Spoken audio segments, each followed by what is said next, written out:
Yes, good morning po sa lahat. Today is Sunday. This is Alex LB Vlog. Viewing tayo ngayon dito sa TRC. The project of Hillmarks under PUSCO. North-South Extension Project, Commuter Railways. Dito sa malapit sa may Clark. This is under Mabalacat area. Clark Commuter Railways Extension Project malapit sa Clark International Airport. Ganito po yung sitwasyon ngayon dito sa Mabalacat area, Pampanga. So far, according to the weather forecasting, signal number 3 daw po yung Pampanga. Pero ito ngayon yung sitwasyon niya. Medyo maganda naman dahil sa taimtim na pananalangin sa Diyos na ito ihawiin niya papunta doon sa mga area na hindi makapaminsala ng tulad naming manggagawa sa buong sambayan ng Pilipino na walang masasaktan. Ito dahil sa pagdarasal namin na matiwasay ang aming pagtatrabaho na walang anumang mangyari. Ayan, thank you Lord, at dininig mo ang bawat dasal ng bawat isa sa amin na pagtrabaho kami ng maayos.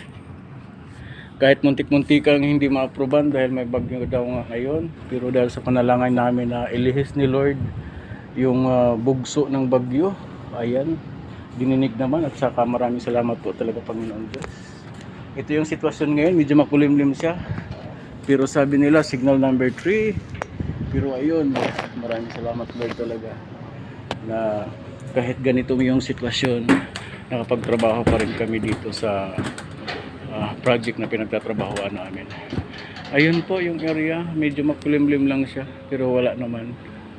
Thank you Lord to bless the sanctuary of your power na ito nakapagtrabaho kami nang walang anumang lakas ng bugso ng hangin at ulan, bagkus dininig mo ang bawat isa sa amin na ganito lang yung sitwasyon.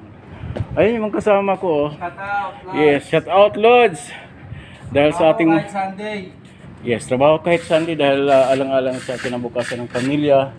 Ayun nga, lubos kami nagpapasalamat sa Panginoong Diyos na kahit na signal number 3, ganito lang din yung sitwasyon dahil sa aming mataimtim na panalangin na sana hawiin siya doon sa hindi makapaminsala sa sambayan ng Pilipino na walang anumang sakuna na mangyayari sa bawat isa sa amin.